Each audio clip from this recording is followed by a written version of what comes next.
नमस्कार, मैं हूं अभय कुमार दुबे। आज 4 पीएम के देश की बात कार्यक्रम में आप लोगों का स्वागत है। आज हम लोग 2 बातों पर चर्चा करेंगे। एक है झारखंड मुक्ति मोर्चे की सरकार का संकट और दूसरा है केंद्रीय बजट, अंतरिम बजट जिसको अनुदान मांगों का बजट भी कहते हैं। आज सारे देश में इन्हीं दोनों राजनीतिक घटनाओं की गूंज होती रही। उधर झारखंड में भारतीय जनता पार्टी की सरकार, भारतीय जनता पार्टी राज्यपाल के साथ मिलकर पूरी कोशिश करते रहे कि झारखंड मुक्ति मोर्चे की सरकार न बनने पाए और भाजपा किसी न किसी तरीके से हर हथकंडा अपनाकर अपनी गोटी लाल कर ले। इधर दिल्ली में वित्त मंत्री निर्मला सीतारमन ने संसद में अंतरिम बजट पेश किया, अनुदान मांगे पेश की और लोगों को बहुत उम्मीद थी कि ये चुनाव से पहले का बजट है, इसलिए कुछ न कुछ लोक लुभावन घोषणाएं होंगी। लेकिन ऐसी कोई घोषणा नहीं हुई। हम लोग विचार करेंगे आज के कार्यक्रम में कि आखिरकार वो क्या वजह थी जिसकी वजह से मोदी सरकार ने इस अंतरिम बजट में किसी भी किस्म की लोक लुभावन योजना की घोषणा नहीं की। आइए सबसे पहले विचार करते हैं कि झारखंड में क्या हो रहा है। जैसा कि हम सभी लोग जानते हैं कि इन्फोर्समेंट डायरेक्टरेट बहुत लंबे अरसे से झारखंड के मुख्यमंत्री हेमंत सोरेन के पीछे पड़ी हुई थी और हेमंत सोरेन पूरी कोशिश कर रहे थे कि किसी तरीके से ईडी के प्रयासों को धता बता सकें, लेकिन अंततः ईडी कामयाब हुई और उसने हेमंत सोरेन को गिरफ्तार कर लिया। अब वो 1 दिन की न्यायिक हिरासत में है। ऐसा लगता है कि ईडी के पास सोरेन के खिलाफ बहुत पुख्ता सबूत नहीं है। अगर उनके पास बहुत पुख्ता सबूत होते तो वो जितना बड़ा रिमांड चाहते थे उतना बड़ा रिमांड अदालत उन्हें देती, लेकिन ऐसा नहीं हुआ। अदालत ने 1 दिन के लिए हेमंत सोरेन को न्यायिक हिरासत में भेज दिया। अब कल फिर कोर्ट में मामला जाएगा और उसके बाद अदालत तय करेगी कि ईडी की बात सही है, ईडी के पास सबूत है या नहीं, या हेमंत सोरेन और उनके वकीलों की बात सही है। लेकिन आज हमारा मकसद इस प्रश्न के ऊपर गौर करना नहीं है।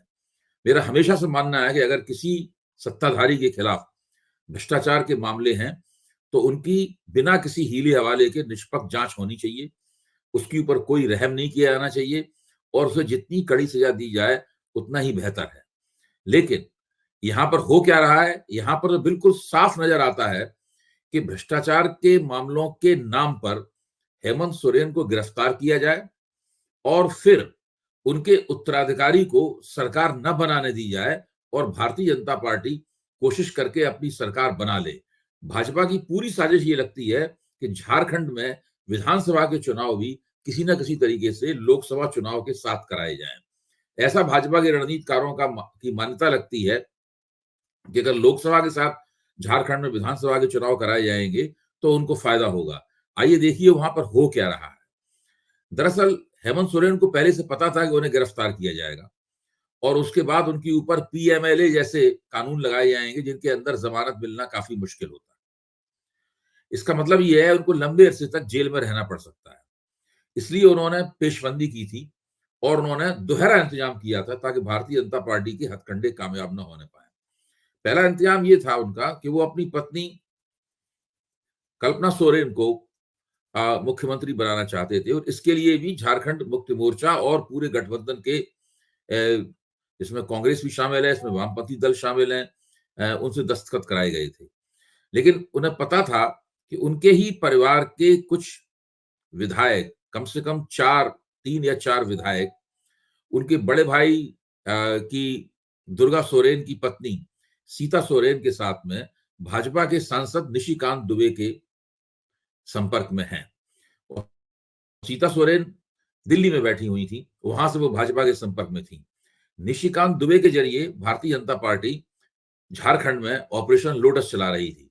ध्यान कीजिए, निशिकांत दुबे ने ही लोकपाल में हेमंत सोरेन की शिकायत की थी, जिसके आधार पर ईडी उनके पीछे पड़ गई और इस पूरे ऑपरेशन में बहुत बड़े पैमाने पर देश के 2 बड़े कारपोरेट हाउसों की पूंजी भी अपनी भूमिका निभा रही है और भारतीय जनता पार्टी को लगभग पूरा यकीन था कि वो काफी बहुमत होने के बावजूद भी झारखंड मुक्ति मोर्चे के नेतृत्व में चल रही जो मोर्चा सरकार है, उस मोर्चा सरकार को तोड़ देगी और भारतीय जनता पार्टी के समर्थन की सरकार बन जाएगी।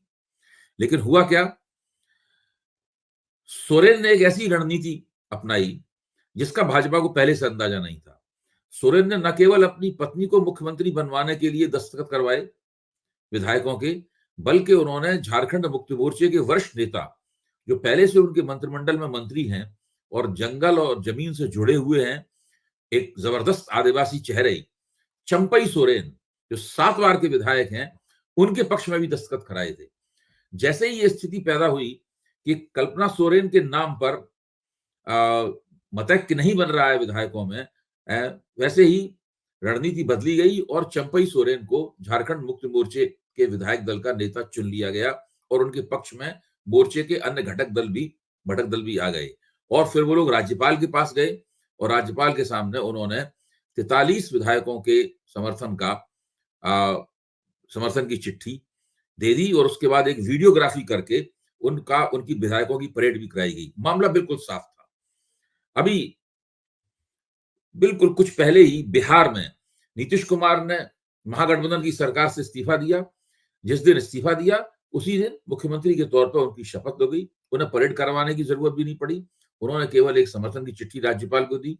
राज्यपाल ने उस चिट्ठी को फौरन मान्यता दे ली और देर सवेरे नीतीश कुमार ने इस्तीफा दिया। शाम को वो फिर से मुख्यमंत्री बन गए। लेकिन झारखंड में क्या हो रहा है? झारखंड में राज्यपाल ने विधायकों को घुसने नहीं दिया। उनको दरवाजे के बाहर खड़ा रखा गया। वो जनप्रतिनिधि हैं, उसकी भी कोई परवाह नहीं की गई। और राज्यपाल ने जब समर्थन की चिट्ठी उन्हें दी गई तो राज्यपाल ने उस चिट्ठी के जवाब में ये कहा कि वो अभी कागज पत्रों की जांच कर रहे हैं। कौन से कागज पत्रों की जांच कर रहे हैं, ये एक रहस्य है। राज्यपाल ने नहीं बताया। फिर जब उन आग्रह किया गया तब राज्यपाल ने बिल्कुल 2 वाक्यों में उनसे कह दिया कि वो कल इस बात का फैसला करेंगे। इसका सीधा मतलब है कि राज्यपाल केंद्र के प्यादे की तरह आचरण कर रहे हैं। ये वही राज्यपाल है कि जब दिल्ली में ईडी ने 30 तारीख को छापा मारा था और हेमंत सोरेन उन्हें वहां नहीं मिले, तो उसके बाद में भाजपा के प्रवक्ताओं और गोदी मीडिया ने मिलकर यह अफवाह उड़ाई कि हेमंत सोरेन फरार हो गए हैं, जबकि ईडी ने उनको कानूनी दृष्टि से एब्सकॉन्डर या फरार घोषित नहीं किया था। इसके बावजूद मीडिया में लगातार ये नैरेटिव बनाया गया कि वो फरार हैं और उसी नैरेटिव को और आगे बढ़ाते हुए, उसको मजबूत करते हुए राजभवन में राज्यपाल ये कहते हुए नजर आए कि कोई भी कानून से ऊपर नहीं है। कानून से ऊपर तो राज्यपाल भी नहीं है। फिर राज्यपाल ये क्यों कह रहे थे? राज्यपाल का काम ये नहीं था। और राज्यपाल ने फौरन राजभवन में मुख्य सचिव को तलब किया, राज्यपाल ने डीजीपी को तलब दिया। क्या राज्यपाल के पास सरकार के अधिकार है? इस प्रकार राज्यपाल ने एक बार फिर अपने संविधान सम्मत दायित्वों का उल्लंघन करते हुए, अपने अधिकारों की जो सीमाएं हैं उन सीमाओं का उल्लंघन करते हुए कार्यकारी अधिकार, एग्जीक्यूटिव पावर्स ग्रहण करने की कोशिश की। और वो जो झारखंड की जो टॉप ब्यूरोक्रेसी थी, झारखंड के सबसे बड़े अफसर थे, उन अफसरों को अपने आप बुलाकर दबाव पैदा करने की कोशिश की। बिल्कुल अभी राज्यपाल कह रहे हैं कि वो कल फैसला करेंगे। कल वो किस बात का फैसला करेंगे? दरअसल वो ना कुछ सोच रहे हैं, ना फैसला करने के लिए उनके पास कुछ है। वो दिल्ली से इशारे का इंतजार कर रहे हैं। दिल्ली से अगर उन्हें रेड सिग्नल मिलेगा तो वो झारखंड मुक्ति मोर्चे के नेतृत्व वाली सरकार नहीं बनने देंगे। दिल्ली से उन्हें ग्रीन सिग्नल मिलेगा तभी झारखंड मुक्ति मोर्चे की नेतृत्व वाली सरकार बन पाएगी। चूंकि राज्यपाल के हीले हवाले से शंका का माहौल बन गया है, इसलिए आज स्थिति यह है कि वे विधायक जो चंपई सोरेन के पक्ष में अपनी एकजुटता प्रदर्शित कर चुके हैं, महागठजोड़ के पक्ष में अपनी एकजुटता प्रदर्शित कर चुके हैं, उन विधायकों को अब अलग से ले जाना पड़ रहा है ताकि उनके बीच में कोई तोड़फोड़ ना हो। ऐसा करना एक तरह की मजबूरी बन गई है भारतीय जनता पार्टी के हथकंडों को विफल करने के लिए। इस वक्त देश की स्थिति क्या है? देश की स्थिति यह है कि जो हमारी पॉलिटिकल डेमोक्रेसी है या हमारा राजनीतिक लोकतंत्र है, उसकी स्वायत्तता और उसकी क्वालिटी दोनों ही दांव पर है।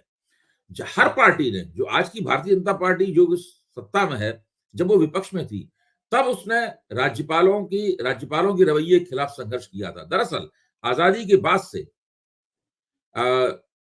राज्यपालों के रवैये के खिलाफ किया जाने वाला संघर्ष देश के राजनीतिक लोकतंत्र की क्वालिटी को सुरक्षित कर सकने वाले संघर्ष की श्रेणी में गिना जाएगा।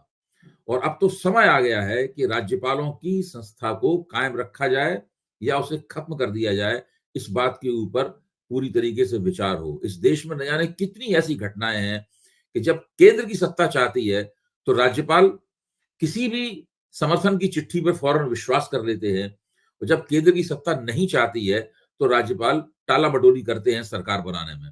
अब देखिए, ये सवाल पूछा जाना चाहिए कि क्या गृह मंत्रालय ने राज्यपाल से पूछा था कि राज्य में कानून और व्यवस्था की स्थिति कैसी है? गृह मंत्रालय ने ऐसा कोई भी प्रश्न राज्यपाल से नहीं पूछा था। इसके बावजूद राज्यपाल ने गृह सचिव, मुख्य सचिव और डीजीपी को तलब किया, जिसका उन्हें कोई अधिकार नहीं था। इसका सीधा सा मतलब है कि राज्यपाल और भारतीय जनता पार्टी, देश के दो बड़े पूंजीपति घराने और उस ऑपरेशन लोटस के इंचार्ज हैं निशिकांत दुबे, ये सब मिलजुल कर एक ऑपरेशन लोटस चला रहे हैं ताकि झारखंड से गैर भाजपा सरकार को वो अपदस्थ किया जा सके और उसकी जगह भाजपा के समर्थन वाली सरकार बन सके, ताकि लोकसभा और विधानसभा के चुनावों को साथ साथ कराने की भाजपा की साजिश है, कामयाब हो सके। अब देखिए आगे क्या होता है। कल काफी कुछ अदालत के फैसले पर निर्भर है। मुझे नहीं लगता कि भाजपा झारखंड मुक्ति मोर्चे के विधायकों को तोड़ पाएगी। मुझे ये भी नहीं लगता कि राज्यपाल बहुत देर तक झारखंड मुक्ति मोर्चे का जो जायज दावा है, झारखंड मुक्ति मोर्चे के नेतृत्व वाले गठबंधन का जो जायज दावा है, उस जायज दावे को दरकिनार कर सकते हैं। अब आइए बजट के ऊपर, अंतरिम बजट के ऊपर, जिसे निर्मला सीतारमन ने पेश किया। सब लोगों को उम्मीद थी कि ये चुनाव के ठीक पहले का बजट है। हालांकि इस बजट को मुख्य तौर पर अनुदान मांगों के लिए लाया जाता है, लेकिन फिर भी इस मौके का फायदा उठाकर भारतीय जनता पार्टी की सरकार कुछ न कुछ ऐसी लोक लुभावन योजनाएं पेश करेगी ताकि वोटरों को ज्यादा अपनी ओर खींच सके। लेकिन ऐसा नहीं किया गया। न इनकम टैक्स में कोई राहत दी गई, न ही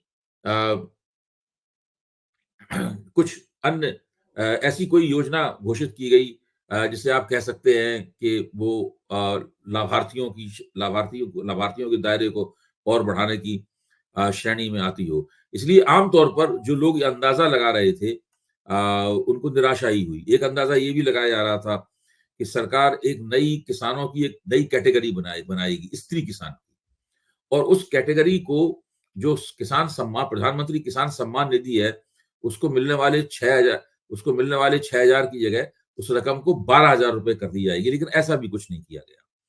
प्रश्न ये है कि ऐसा क्यों है? इस बार मोदी सरकार ऐसा करने से क्यों बची, या मोदी सरकार को ऐसा करने की जरूरत क्यों महसूस हुई? अगर आप थोड़ा गहराई से देखें तो ये दिखाई पड़ेगा कि मोदी सरकार ने ये मान लिया है, उसकी ये थीसिस बन गई है कि जो पॉलिटिकल इकोनॉमी है, जो राजनीतिक अर्थव्यवस्था है, जिसकी नुमाइंदगी बजट करता है, राजनीतिक अर्थव्यवस्था के जरिए वोट पाने की कोशिश करने से कोई ज्यादा लाभ नहीं है। वोट पाने के लिए बहुत सारे रणनीतिक बंदोबस्तों करने की जरूरत होती है। किसी भी नेता को तोड़ दो, किसी भी सरकार को तोड़ दो, किसी नेता को गठबंधन में जाने से रोक दो, उसको मजबूर करो कि वो अकेले चुनाव लड़े। इस तरीके से करके एक बड़ा राजनीतिक प्रबंधन किया जाए। आप देखिए पिछले 6 महीने से या साल भर से भारतीय जनता पार्टी की केंद्र सरकार, उसके रणनीतिकार इसी प्रकार के राजनीतिक प्रबंधन में लगे हुए हैं। उन्होंने महागठबंधन से बिहार में नीतीश कुमार को तोड़ा, उत्तर प्रदेश में उन्होंने मायावती को मजबूर किया कि वो महागठबंधन में, वो इंडिया गठबंधन में न जाएं और अलग से चुनाव लड़ें। उधर महाराष्ट्र में उन्होंने अपने खिलाफ खड़ी दो बड़ी पार्टियों को, राष्ट्रवादी कांग्रेस को और शिवसेना को स्प्लिट कर दिया, और इस तरीके से अपने खिलाफ जो गठजोड़ था उसको कमजोर किया। उधर कर्नाटक में उन्होंने जनता दल सेकुलर के साथ में समझौता किया, और कांग्रेस के प्रमुख नेता और बहुत बड़े चुनाव प्रबंधक हैं डीके शिव कुमार, उनके ऊपर सरकारी एजेंसियों के जरिए बहुत जबरदस्त दबाव पैदा किया। भारतीय जनता पार्टी का मानना है कि इस जरिए हम वोटों की जुगाड़ कर सकते हैं। उसके लिए जनता को विशेष रूप से अलग से कोई रियायतें देने की जरूरत नहीं है। भारतीय जनता पार्टी के इस रवैये से जो कारपोरेट पूंजी है बहुत खुश होती है। बड़े देश के बड़े कारपोरेट पूंजीपति आनंद महिंद्रा ने वक्तव्य दिया है कि नरेंद्र मोदी की उन्होंने सराहना की है कि उन्होंने किसी भी किस्म की लोक लुभावन योजना घोषित नहीं की। इसलिए बजट उनकी निगाह में पूरी तरीके से कामयाब है। भारतीय जनता पार्टी इस बजट के जरिए कहना चाहती है कि वो समय आ गया है जब अर्थव्यवस्था अलग से काम करती रहेगी और चुनाव की प्रक्रिया अलग चलती रहेगी। वो किसी कीमत पर ऐसा मौका नहीं देना चाहती कि महंगाई, बेरोजगारी जैसे मुद्दों का राजनीति वैसे जैसे मुद्दों की कोई राजनीतिक अभिव्यक्ति चुनाव के दौरान हो। अगर वो बजट में इस तरह का कोई प्रावधान रखती तो इस बात का खतरा हो सकता था। देश में महंगाई बहुत ज्यादा बढ़ी हुई है और उससे बहुत लोग परेशान हैं। एक शब्द का बार-बार बजट की समीक्षा में जिक्र किया गया। ये शब्द था ज्ञान। ज्ञान का क्या मतलब है? ज्ञान का मतलब यहाँ नॉलेज से नहीं है। यहाँ गा से मतलब है गरीब, या से मतलब है युवा, आ से मतलब है अन्नदाता यानी किसान और ना से मतलब है नारी। जब विपक्ष ने जातिगत जनगणना का सवाल उठाया था तो उसके जवाब में नरेंद्र मोदी ने कहा था कि केवल वो 4 जातियों को जानते हैं। उसमें एक जाति है गरीब की, एक जाति है युवा की, दूसरी जाति है किसान की और तीसरी जाति है स्त्री की। प्रश्न ये है कि इस बजट में इन 4 जातियों के बारे में नरेंद्र मोदी और निर्मला सीतारमण ने क्या किया? क्या युवाओं को कुछ मिला? क्या गरीबों को कुछ प्राप्त हुआ? क्या अन्नदाताओं या किसानों को कुछ प्राप्त हुआ? क्या स्त्रियों के लिए कोई ऐसी योजना चलाई गई जिससे स्त्रियां स्वावलंबी हो पाएं? एक पिछली बार जो घोषणा की 15 अगस्त को जो घोषणा की गई थी लखपति दीदी वाली योजना, उसका दायरा बढ़ाया गया है। क्या लखपति दीदी की योजना जो स्त्रियों की जो आर्थिक समस्याएं हैं, स्त्रियों की जो आर्थिक परनिर्भरता है और उनकी जरूरत है वो आर्थिक रूप से आत्मनिर्भर बने, क्या उसको पूरा करने में ये लखपति दीदी वाली योजना समर्थ है? गरीब, युवा और अन्नदाता किसान लगातार अपनी एमएसपी की मांगों के लिए अभी भी संघर्ष कर रहे हैं। किसान आंदोलन के बाद सरकार ने जो उनसे वायदे किए थे उन किसी भी वायदे को पूरा नहीं किया जा पाया है। जिस बजट समीक्षा में मैं शामिल था वहां पर जो किसानों के प्रतिनिधि थे वो इस बजट से बहुत नाराज थे। उनका कहना था कि हमें किसान सम्मान निधि नहीं चाहिए। हम जो फसल उगाते हैं उस फसल का हमें लाभकारी मूल्य चाहिए। अगर आप लाभकारी मूल्य दे दें उस फसल का तो हम किसान सम्मान निधि देने की जरूरत ही नहीं पड़ेगी। दरअसल किसान सम्मान निधि लाभकारी मूल्य देने में जो विफलता है उस विफलता की भरपाई करने के लिए किसानों के सामने फेंका गया एक टुकड़ा है। उसी तरीके से जो लखपति दीदी योजना है वो भी चूंकि स्त्रियों के लिए आप एक माकूल रोजगार की व्यवस्था नहीं कर पाते हैं, इसलिए लखपति दीदी वाली योजना का टुकड़ा आप उनके सामने फेंकते हैं। सरकार अर्थव्यवस्था की जो एम्प्लॉयमेंट इलास्टिसिटी है वो न केवल शून्य है बल्कि वो नेगेटिव में चली गई है। तो अर्थव्यवस्था न केवल नए रोजगार देने में समर्थ है बल्कि वो जो पहले से जो रोजगारशुदा लोग हैं उनका रोजगार छीन रहा है इस अर्थव्यवस्था के तहत। तो ऐसी विकट परिस्थिति में ये अनुदान मांगे सदन में पेश की गई। जाहिर है कि बहुमत के दम पर अनुदान मांगों को पास कर दिया जाएगा। मीडिया में इनकी विरोधावलियां गाई जा रही हैं। तमाम सारे समीक्षक बिल्कुल जैसे कि सरकार के अंग हों उसी तरीके से नरेंद्र मोदी नारे देते हैं या भारतीय जनता पार्टी नारे देती है तो वो बजट की समीक्षा करने में उसी तरह की नारेबाजी का इस्तेमाल करते हैं।